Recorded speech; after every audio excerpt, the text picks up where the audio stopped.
नमस्ते। जब हम भारत के नक्शे को देखते हैं तो हमें कई पड़ोसी देश दिखाई देते हैं, पर ये सिर्फ लकीरें नहीं हैं। इनके पीछे छिपी हैं कई कहानियां और जरूरी तथ्य। तो आज हम इन्हीं सीमाओं के पार एक सफर पर निकलेंगे और जानेंगे कुछ बहुत ही दिलचस्प बातें। तो सबसे पहले एक नंबर पे ध्यान देते हैं 7।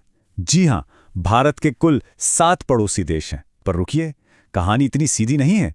ये सातों पड़ोसी एक जैसे बिल्कुल नहीं हैं और यहीं से ये पूरा मामला और भी दिलचस्प हो जाता है। अब इन 7 को हम 2 हिस्सों में बांट सकते हैं। 6 देश ऐसे हैं जिनसे हमारी जमीनी सीमा लगती है, मतलब लैंड बॉर्डर्स, और एक है हमारा समुद्री पड़ोसी। इस तरह से देखने पर हमें भारत की जो यूनिक ज्योग्राफिकल लोकेशन है वो और अच्छे से समझ आएगी।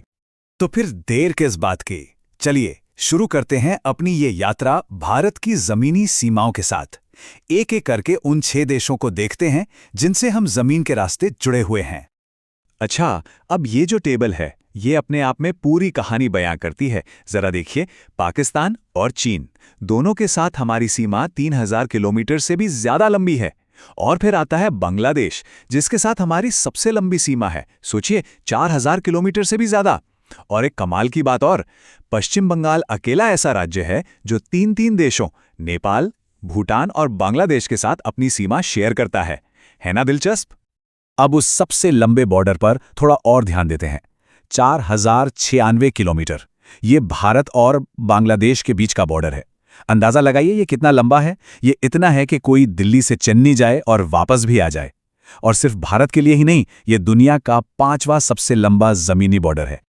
तो एक तरफ है वो विशाल बांग्लादेश बॉर्डर और दूसरी तरफ एकदम दूसरा एक्सट्रीम है भूटान। इसके साथ हमारी सीमा सिर्फ 699 किलोमीटर की है, मतलब बांग्लादेश वाले बॉर्डर से लगभग 6 गुना छोटी। इससे पता चलता है कि भारत की सीमाएं कितनी अलग अलग तरह की हैं। और ये देखिए, ये बार चार्ट, ये उस बड़े अंतर को बिल्कुल साफ साफ दिखा रहा है। एक तरफ बांग्लादेश का इतना ऊंचा बार और दूसरी तरफ भूटान का छोटा सा बार। नंबर से ज्यादा इस तरह विजुअली देखने पर बात एकदम क्लियर हो जाती है ना? चलिए, अब जमीन की बातें बहुत हो गईं, थोड़ा समंदर की ओर चलते हैं। भारत की कोस्ट लाइन बहुत लंबी है, तो जाहिर है कि हमारे कुछ पड़ोसी समंदर के पार भी हैं। जब हम समुद्री पड़ोसी की बात करते हैं तो सबसे पहले नाम आता है श्रीलंका का। भारत और श्रीलंका के बीच में है पाल्क स्ट्रेट या पाल्क जलडमरू मध्य। ये पानी का एक पतला सा रास्ता है जो तमिलनाडु को श्रीलंका से अलग करता है।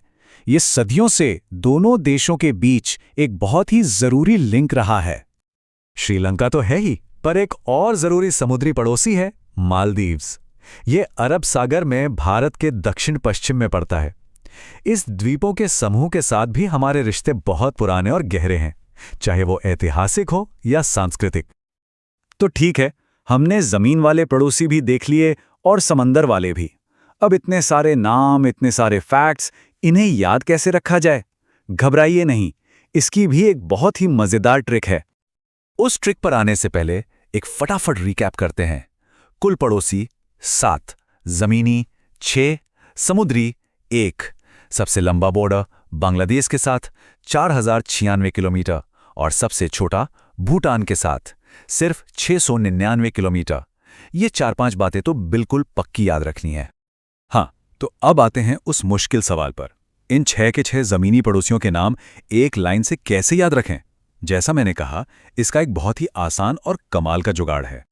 और वो जुगाड़ है बस ये एक लाइन, प्यारे चीनी ने भारत बांटा म्यांमार से। बस इस एक लाइन को याद कर लीजिए और सारे 6 देश आपकी जुबान पर होंगे। अब देखिए ये काम कैसे करता है। प्यारे का पा मतलब पाकिस्तान, चीनी से हो गया चीन, ने से नेपाल, भारत का भा मतलब भूटान, बांटा से बना बांग्लादेश और आखिर में म्यांमार तो है ही। हो गए ना सारे 6 नाम याद? है ना एकदम बढ़िया ट्रिक? अच्छा, तो फैक्ट्स और ट्रिक्स तो हो गए, पर अब जरा इन सीमाओं को एक अलग नजरिए से देखते हैं। इनके रणनीतिक महत्व को, मतलब इनकी स्ट्रेटेजिक इंपॉर्टेंस को समझते हैं। देखिए, हमने पाल्क स्ट्रेट की बात की थी जो हमें श्रीलंका से जोड़ता है, पर उसके पास ही है मलक्का स्ट्रेट जो कि दुनिया के सबसे बिजी शिपिंग रूट्स में से एक है। ये हमें बताता है कि भारत की समुद्री लोकेशन सिर्फ हमारे पड़ोसियों के लिए ही नहीं बल्कि पूरी दुनिया के व्यापार के लिए कितनी ज्यादा जरूरी है। तो अगली बार जब भारत का नक्शा देखें तो इन लकीरों को सिर्फ लकीरें मत समझिएगा। ये वो लाइंस हैं जो देशों के रिश्ते, उनका व्यापार और उनकी सुरक्षा सब कुछ तय करती हैं। और सोचने वाली बात यह है कि आने वाले वक्त में यही लकीरें इस पूरे रीजन के भविष्य को कैसे शेप करेंगी।